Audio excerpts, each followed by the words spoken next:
This is the blueprint for my life.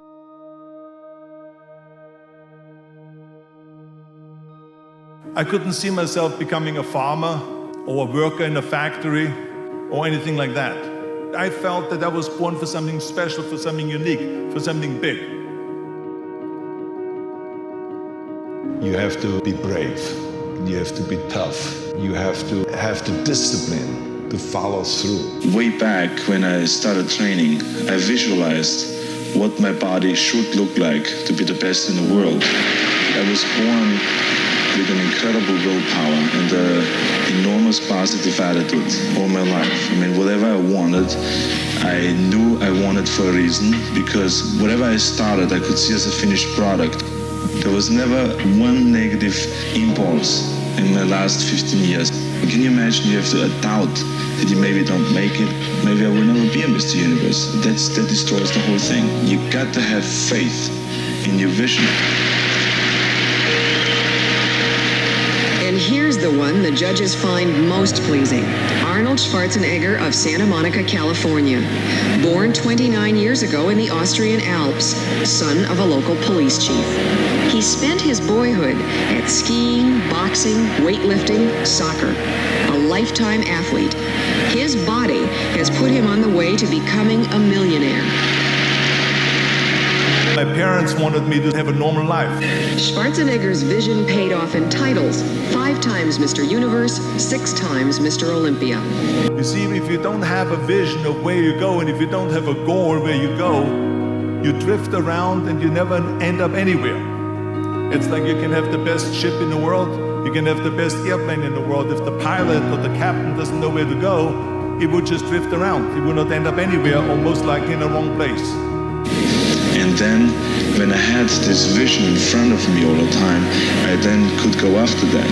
I mean, you have to have the kind of a mind as a sculptor has, because a sculptor has to do the same thing. He has to look at his art and say, well, it's still not in proportion. I have to take a little bit away here, or I have to put more on here to make it get into proportion. And the same a bodybuilder has to do with his body. You have to have tunnel vision.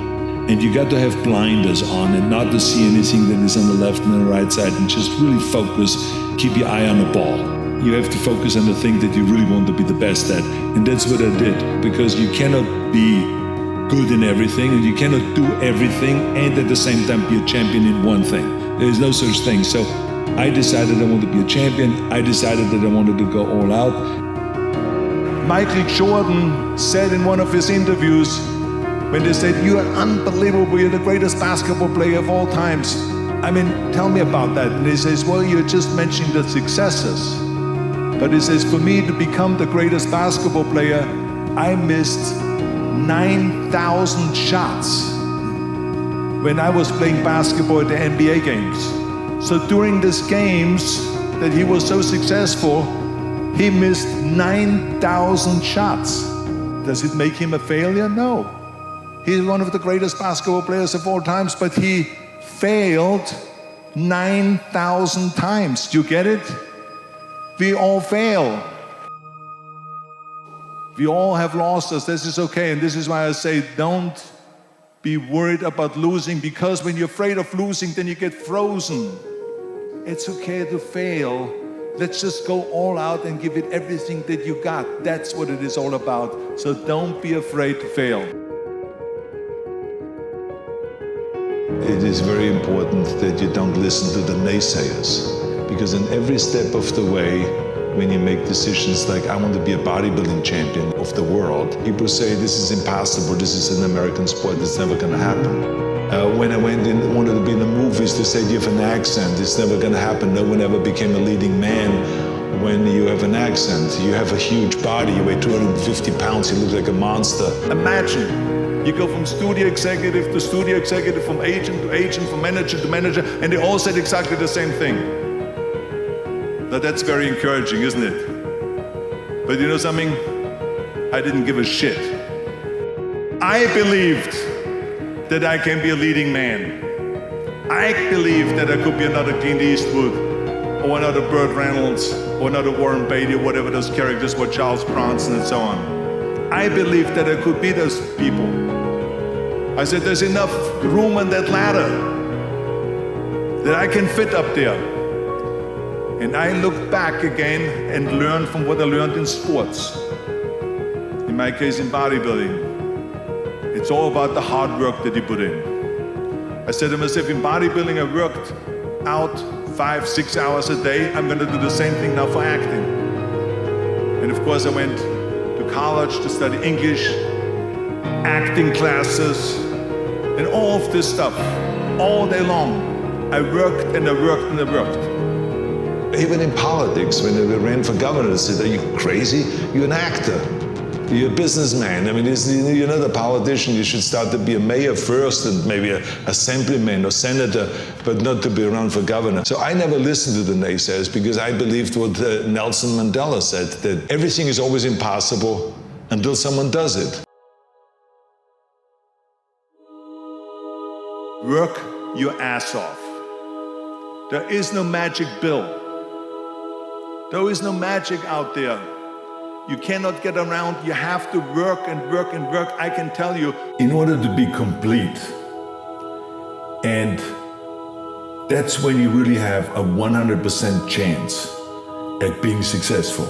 When you have a complete situation, that means that you have developed your body, meaning your health, your strength, your energy, and all of that makes you much more positive, right? Because that's when you wake up, when you feel strong and you feel fit and you ride the bicycle in the morning, the whole world looks much more bright. So the training of the body, extremely important. The training of the mind, extremely important. That's why I say to people, I say, you got to educate yourself, you got to read something every day, you got to learn a new language, you got to just always improve and look at what can you do to improve your business or your life in general. So to develop the mind, and then to develop the spiritual side and the soul, extremely important also. So if we put those three things together, we have total completion. And it's very important to understand that we function better if there is no safety net, because plan B becomes a safety net. It says that if I fail, then I fall and I get picked up and I have something else there that will protect me. And that's not good, because people perform better when there's no safety net. People perform better in sports and everything else if you don't have a plan B. I've never ever had a plan B. I say I made a full commitment that I'm gonna go and be a bodybuilding champion. I made a full commitment that I'm gonna be in America. I made a full commitment that I'm going to get in the show business and I'm going to be a leading man. No matter what it takes, I will do the work. I will do the work over and over and over until I get it. And the same was in politics and everything like that. So to me, it is very dangerous to have a plan B, because you're cutting yourself off from the chance of really succeeding. And the reason, one of the main reasons why people want to have a plan B is because they are worried about failing. What is if I fail, then I don't have anything else? Well, let me tell you something, don't be afraid of failing, because there's nothing wrong with failing. You have to fail in order to climb that ladder.